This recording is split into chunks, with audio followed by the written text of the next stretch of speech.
Hey, good to see you again. The factory sent over the parts that were looking good on the rig. They're being fitted as we speak.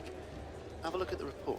Hey, what's going on, guys? Aarava here, and welcome back to my F1 2017 career mode, episode number 92 today for the Belgian Grand Prix in Season 5. We start things off with, finally, our major upgrade to the drag reduction path of our R&D tree. So, the next one along would be the Ultimate. Of course, that takes 6 weeks, so probably unlikely we'll be doing that upgrade. Also, it does cost quite a fair bit, but we also have the reliability upgrade to our control electronics. So, really nice to have that double hit of that update. So, not only are we fixing that kind of half issue of the control electronics, which is kind of worrying me from last episode, having already been on one column along compared to every other component, and then having the hit of the drag reduction update at a track like Spa, where obviously in the last 2 seasons especially, we've seen the power of getting in the slipstream, having reduced drag, especially down that back straight, through Blanchimont towards the bus stop chicane, has been so OP. There's no other way to kind of describe it, just overpowered as hell to get in slipstream of a car down that back straight. So having further drag reduction to the car is hopefully going to really help this Force India take off a little bit at this weekend, in a place where hopefully we can get back to a bit of form. Obviously Hungary was a tough race for us, I think, in general. Renault obviously stepped up majorly, and in general getting caught up behind Raikkonen wasn't the best for our race, and I'm hoping we can bounce back with a bit of a stronger looking result this time round. So going through practice, then getting as many points as we can, because we still got 8 episodes, obviously 8 rounds to go, so trying to get as many points as we can to maybe sneak in some last few upgrades for the last few rounds. But we move ahead to qualifying then, and as you can see, torrential rain has hit Belgium. So that's going to be a little bit frustrating for me because, well, generally speaking, I don't go too well in the wet conditions. Especially, I think the full wets are going to be an interesting one. I haven't actually had a full wet condition session yet this season, I don't think, if I remember correctly. So we come through to end our first flying lap of the session. It's actually going to be the first of 2, as that first attempt's not going to be good enough. It's down in P18 at the moment, you can see, and gaining a fair bit through turn 1. So safe to say that first lap was pretty much a banker lap to kind of get an eye in on the track conditions and how the car was kind of handling around there with the Force India. Of course, sussed out maybe what it's like in the dry completely, but we've not had too many wet sessions that I just mentioned, so it's always good to get a bit of a banker in, and so now we can aim for a bit of a target. So we come through the last corner, sliding through opposite lock, and we come across in P11, which is not amazing, but it's going to be good enough to get us into Q2 then, and that's the really only important thing there. But Nico Hulkenberg going very well once again, coming off the back of a win at the Hungarian Grand Prix, going really well in first place in that first qualifying session. Perez did well quite there as well in 4th place, but now we move into Q2, and thankfully it's actually intermediate, so it's still going to be tricky, but I think I'm going to be a bit more comfortable on the intermediate tires compared to the full wet. So here we go through the final corner then, and this is our one and only attempt now at this lap. We come across the line, and it is going to be just enough to get into the top 10. We're in P10, Perez in P6, and generally at the moment looks like Hamilton and Vettel turned up the wicket a little bit, and Palmer actually performed pretty damn well compared to Hulkenberg that session. But through again by the skin of our teeth really into the top 10. So let's try and make the most of it now. As you can see, we move into Q3, and we fast forward and sit in the garage actually, because we saw on the weather indicator it was going to be dry. So although you can see the indicator at the moment had it on 1 droplet of rain, which pretty much means intermediate, you can see now everyone has set lap times on the ultra soft tires. We're out there, it's still actually raining. You can see there are droplets still coming down on our screen on the left and right, and clearly on the track. If you look closer at the front tires, you can see the spray coming off the tyres still. So it's still damp conditions, and we lock up into the final bus stop chicane. So it's been a bit of a scruffy lap, but we have to make the best of it, basically. It's our one and only attempt to try and see what we can do in this session across the line, and it's going to be woeful. P10, and you can clearly see something has gone completely wrong there for us. We're way off the pace, and what I think has happened is I've gone out, obviously, in these damp conditions on ultra softs, but what I think has happened is the AI cars have set a simulated lap time on ultra softs. So what the game does, if you don't know, if you fast forward in this game, in the session, or you simulate the session, it basically gives a simulated time of what the game thinks the AI should do. And I think the game's seen that it was dry enough for ultra softs, and so they just switched it straight to the simulation for ultra soft, dry run tire, a dry run, whereas it didn't factor in any of the fact that the track track was still very, very damp, and that, you know, mistakes would have been made if the AI had actually run the lap physically. So I think that's what's gone on. I really can't think of any other explanation, because although, yeah, my lap was scruffy, it wasn't that scruffy to be way off the pace. I felt like it was a pretty decent attempt. So, yeah, a little bit disheartening there in P10, and we're going to have to make up some spaces, but a strong one for the Mercedes guys at least, which should mean that we go well with, you know, Slipstream and DRS, hopefully, although saying that Perez didn't go amazingly. He's only a couple ahead of us, so we'll see how it goes then. Let's go to the full grid sequence, and then we'll just have to see how we get on in the race. We're almost ready to go then, and this is what the starting grid looks like for today's race. Lewis Hamilton lines up on pole position, and Valtteri Bottas will line up alongside. Looking down the rest of the grid, we have Vettel, Hülkenberg, Kimi Raikkonen and Ricciardo, Verstappen, Palmer, a Force India and Sergio Perez, Massa, Grosjean, Kevin Magnussen and Alonso, Kvyat, Sainz, Lance Stroll and Stoffel van Dorn, Wehrlein and Marcus Ericsson rounds off the grid. And with lights out just moments away, it's time to go down to the track. So onto the grid, and unfortunately our teammate's been dealt an engine penalty, so he's one place back behind us now on the grid. And looking ahead to the race strategy, it is a one stop being suggested to us with soft to super soft, but we've got some rain coming later on. And I don't fancy stretching soft tyres all the way to that wet period. I think we could do better going with two sets of super softs, going aggressive in the opening stages in the first half of the race basically on slick tyres, and then coming in hard and fast for the inters, rather than really stretching and kind of limping around on very worn soft tyres, what will be by that point as the rain comes down. So we're going to go aggressive with that, fill up a little bit of fuel, and let's try and put this drag reduction upgrade to the test then, shall we? From P9 on the grid then, elevated one place, we go to 5 red lights to the Belgian Grand Prix here for round number 12 of Season 5. We're underway as Verstappen gets a lot of wheel spin there, and Palmer with a really poor start. We're going to try and jump him as we go towards turn 1. We're going to get unfortunately boxed in a tad as there's nowhere to kind of shuffle around with Raikkonen and Verstappen going side by side, although Ricciardo on the exit of that corner gets a really poor exit, and we're able to actually out-traction him, and then up towards Rouge, we're up into P7 then as Verstappen goes side by side with Raikkonen. Raikkonen very bold indeed, trying to hang it to the inside there of Verstappen as we climb up the hill now down the Kemmel Straight. We're around both of them actually. We're making a double overtake and maybe a quadruple overtake as Vettel and Hülkenberg go slowly down the Kemmel Straight, and this is how powerful the slipstream is. Unfortunately, we can't keep it around the outside then. For the next left-hander, Vettel and Hülkenberg will squeeze me out, and they still go neck and neck. Hülkenberg forcing Vettel off a little bit into the curbing. That puts him off, so we may have a chance to hang it to the outside then. The understeer is going to kick in big time though, and you can see we understeer cleanly towards the curbing on the left, so I have to settle down for P6. But for a moment there, I really thought we could be on to make a quadruple overtake down the Kemmel Straight. You can just see how powerful that slipstream is, and it's going to kick in straight away on the end of lap 1. Look at this, down the inside of Blanchimont, lifting off a little bit to give Vettel the space, otherwise there would have been some contact and a crash and a collision there, and we're up into P4. Have to do the business though in the bus stop chicane. Didn't have the best braking into the entry of the bus stop, so Vettel has managed to nip his nose down the inside, but on the exit then as we cross the line onto lap 2, we're going to keep that, and we're up into P4 then, just behind Nico Hülkenberg and the two Mercedes who still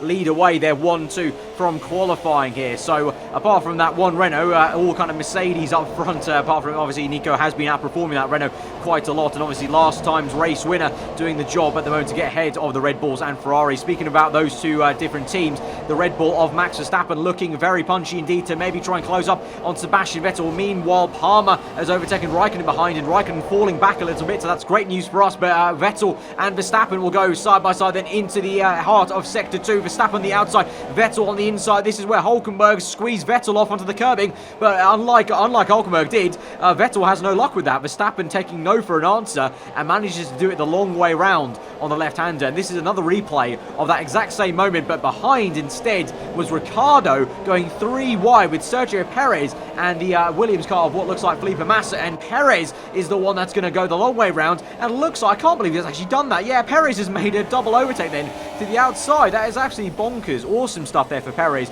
Nearly looked like he kind of had to touch the gravel almost on the exit. And now we cut back to our POV on the live action on lap 3 then, and Hülkenberg's made another move in the same area of the track, on this time on Valtteri Bottas. We try and maybe opportunistically nip it to the inside. Doesn't work out for us. I can see we probably would have got our nose chopped off there by Valtteri Bottas, but Hülkenberg now up into P2. So only one man left to chase down for him until he's in the lead of this Grand Prix, which is Lewis Hamilton. Meanwhile, for us, we're going to try and dispatch Valtteri Bottas if we can. Rich Mix is going, and we're going to gain the time already as we go towards Rouge. Going to have to maybe lift off a little bit and just kind of be patient as we climb up the hill. You can see getting so close, having to weave about as we climb up the hill. Otherwise, I would have definitely made contact with Bottas, and now we just kind of calmly overtake him. DRS open, and we can just focus on the brake zone, really. I mean, that's a very simple move here at the Belgian Grand Prix, and so you must say the drag reduction upgrades coming in an absolute treat, not just for me, but also for Sergio Perez, because here he is now, after having overtaken Ricciardo and the Williams car of Felipe Massa. He's now going after the Ferrari guys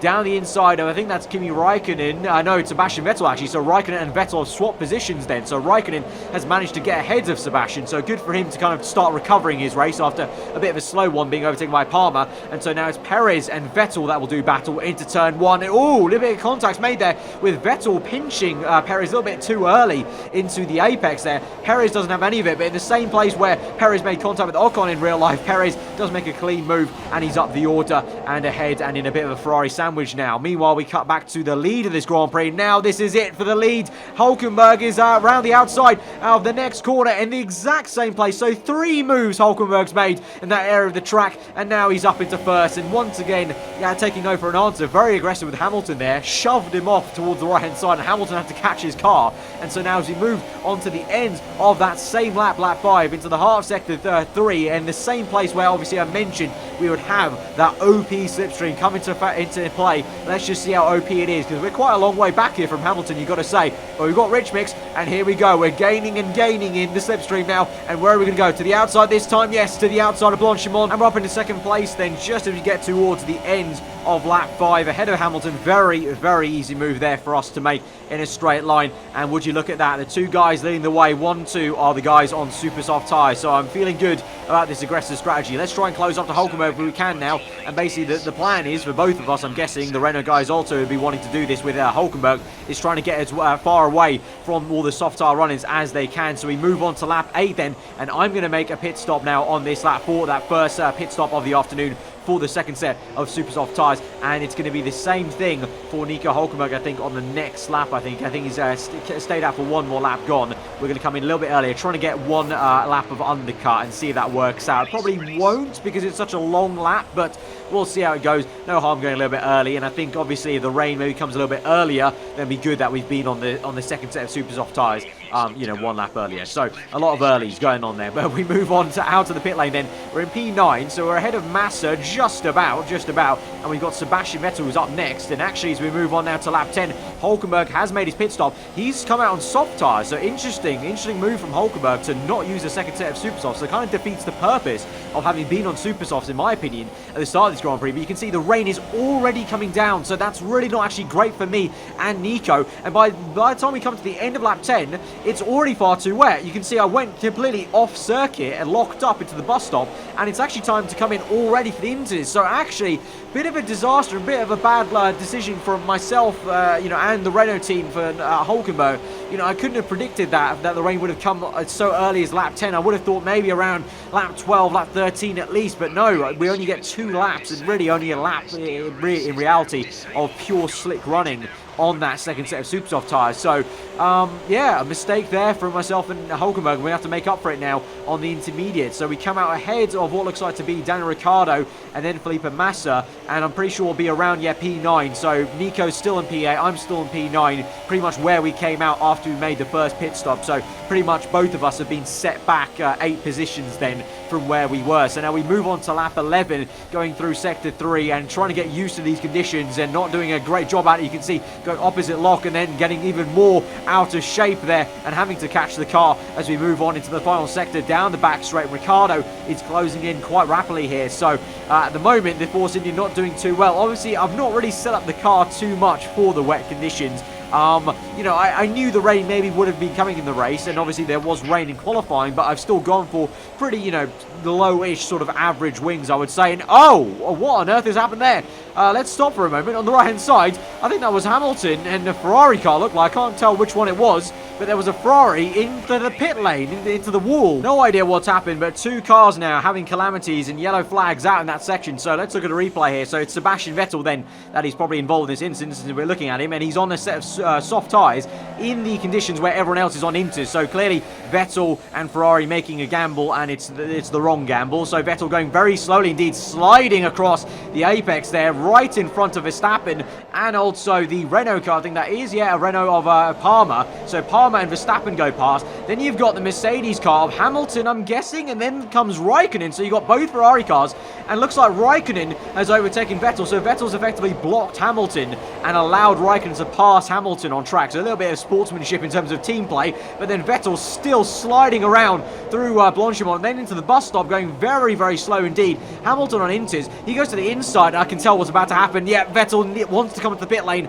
Hamilton's on the wrong side of him, on the right-hand side, and Vettel has just steered him into the pit lane. Vettel smashes into the pit wall, and Hamilton just stuck, and he's got nothing. He's stuck, and now he has to go reverse gear, and he has to reverse back onto the circuit. I believe he's got a bit of damage, but look at that, so odd. He reverses completely back onto the circuit, continues on with his lap, whereas Vettel has to now come into the pit lane with front wing damage. But very, very unfortunate. You know, Hamilton just made the wrong decision there. He should have been a bit more clever, you know, realised that, of course, Vettel was going to come in at the end of that lap. So why go to the right-hand side? May as well go to the outside of that first part of the chicane, then go on the left, and then he wouldn't have steered him into the pit lane, basically. Going back to our POV, then, we are struggling at the moment to keep ahead of Daniel Ricciardo through this next right-hander. Really poor turn in there, and Ricciardo's completely out-tractioned us down the inside. Even before we start braking, Ricciardo has passed us then, and he's up into P7, and that is just the difference then between the aerodynamics of the Red Bull car and the Force India at the moment. Got no confidence in this car, squirming around even on the exit once we've been overtaken there,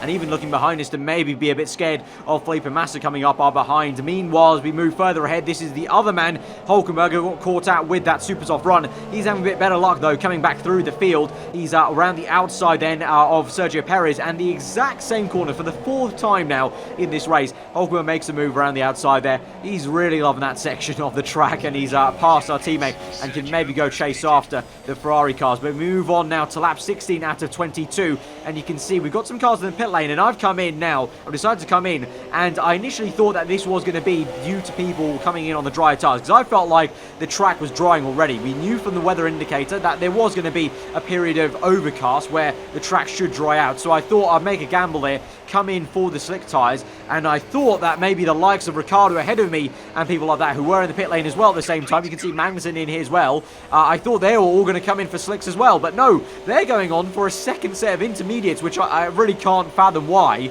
And so we're the only man at the moment, lap 17, who's come out on ultra soft tyres, and you can see as we come out, probably a bit too much of a gamble, to be honest. There's a lot of spray there. We're still in P9, so after everything, this P9 is just sticking with us in this race at the moment. So at least we're not kind of down and out for the count of the points. And as we move through onto lap 18, we've got DRS enabled then. So this should be officially when the crossover period is. You know when DRS gets enabled or disabled, that's pretty much the switch over to the other compound of tyres. We've got now a car out this Grand Prix. And so by the time we come through to the end of that lap, we've got cars coming to the pit lane now for their finally their pit stop onto slick tyres. And so let's see if we've gained anything from that gamble. Hopefully not lost anything. As we go into turn 1, we go past Massa once again, who was on super soft tyres, and you can see Ricciardo has come out ahead of us in P7 on ultra softs, but those are the two same cars that were with us. So okay, yes, the gamble didn't pay off. We haven't gained any positions, but also at the same time, fair enough, we haven't lost any. We're still behind Ricciardo, but we're still ahead of Massa.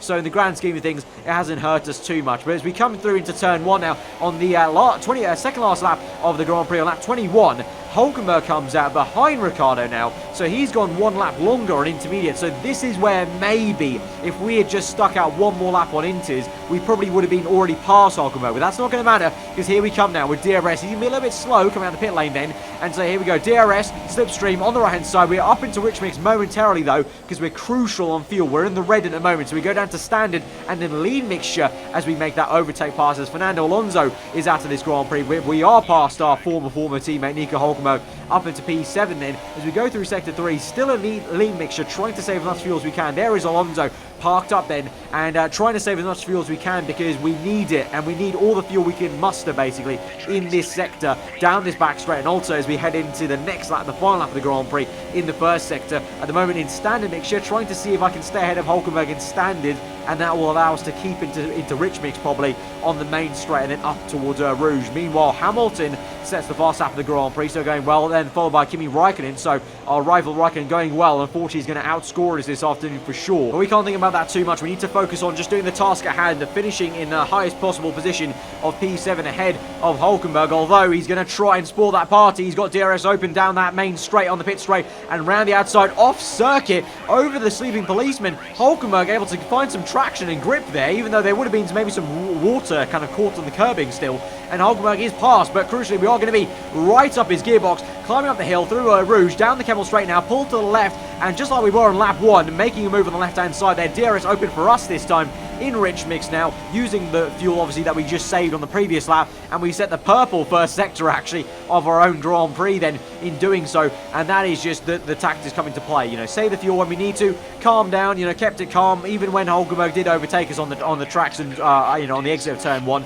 You know, just kept it going, and we knew I knew at least, I was confident myself that we'd get it back then on the main straight, on the Kemmel straight, and on the back straight towards Blanchimont now, and then the bus stop chicane on the last lap of the Grand Prix, just pulling it through as Palmer is going to set the last lap of the Grand Prix, and then it's going to be Raikkonen, and then it's actually going to be, surprisingly, Jolyon flipping Palmer has won the Belgian Grand Prix. Let's forget about my P7. Palmer has just won the Belgian Grand Prix. I think that's all that matters this afternoon, let's be real. No, we've come out in a great P7, I think. The best we could have done. Obviously, yes, we made mistakes, but we made up for them as best we could, and we've beaten the only guy who made the same mistake then.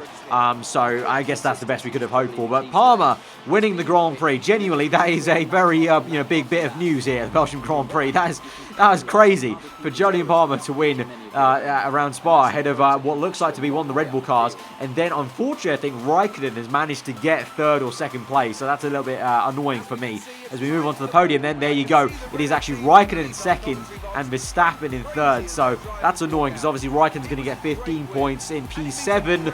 I'm trying to do some mental maths. We're going to get around 8 points, I think. I'm trying to second guess myself on the points there. But you know, obviously we did have a bit of an advantage on Raikkonen, but that's going to close down a little bit. And the constructors, that's also not going to help our fight with Force India. But another great day for Renault. 2 wins on the trot then. The Hungarian Grand Prix with Hulkenberg, and now the Belgian Grand Prix with Jolyon Palmer. And I was 2 points off. 6 points I get for P7 then. And so that's going to move us back down to second place in the championship. Raikkonen ahead of us by 1 single point. So a little bit annoying, but it's only just 1 point. I think, you know, we can try and do some work next race hopefully and try and get that back on Raikkonen. Hamilton stays put in third, and Verstappen climbs up to fourth actually, back ahead of Hulkenberg, and Sebastian Vettel moves down the order obviously after that calamity of a pit lane crash. You can see there in the constructors losing a bit of ground to Ferrari with Raikkonen second compared to my 7th place. But all in all, still a pretty damn fun race, and quite a spectacular one with that crash with Hamilton and Vettel, and Palmer winning the Grand Prix once again, just worth mentioning. But you can see